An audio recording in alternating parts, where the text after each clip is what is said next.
যেহেতু আমরা মুসলমান, সৌদির সঙ্গে আমরা একাত্মীভূত হয়েই আমরা নামাজ পড়তে চাই বা করি। আমরা মুসলিম উম্মাহ হিসেবে আমার বাপদাদারা পূর্বপুরুষ আমরা এইভাবেই নামাজ পড়তেছি এবং এভাবেই পড়ে যাচ্ছি এবং আমাদের পরবর্তী প্রজন্ম এভাবেই পড়বে। আমরা প্রতি বছরের ন্যায় এবারও সৌদি আরবের সাথে মিল রেখে রোজা রেখেছিলাম এবং তারই আলোকে আজকে ঈদের নামাজ আদায় করেছি।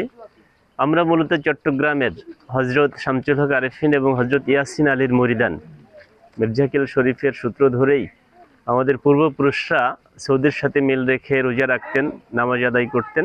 তারই আলোকে আমরা তাদের উত্তরসূরি হিসাবে সৌদির সাথে মিল রেখে এবারও রোজা রেখেছিলাম এবং ঈদের নামাজ আজকে আদায় করলাম। মির্জাখিল দরবার শরীফের ভক্ত মুরিদান সকলে একত্র হয়ে যুগ যুগ ধরে এই সহস্রাইল দায়রা শরীফে ঈদুল ফিতর এবং ঈদুল আজহার নামাজ সারা বিশ্বের সাথে মিল রেখেই এখানে আমরা সকলে আদায় করি। আমার দালাল স্যার, আমি ঈদুল ফিতরের নামাজ সহস্রাইলি পড়ার জন্য এসেছি এবং প্রত্যেক বছরেই ঈদুল ফিতর ঈদুল আজহা নামাজ আমি এখানেই আদায় করি এই সহস্রাইল ঈদগার ময়দানে। গ্লিটারের টুইন লেমন ও অ্যান্টিব্যাকটেরিয়াল ফর্মুলা বাসনকে চকচকে জীবাণুমুক্ত করে আমাদের দেয় গ্লিটার গ্যারান্টি।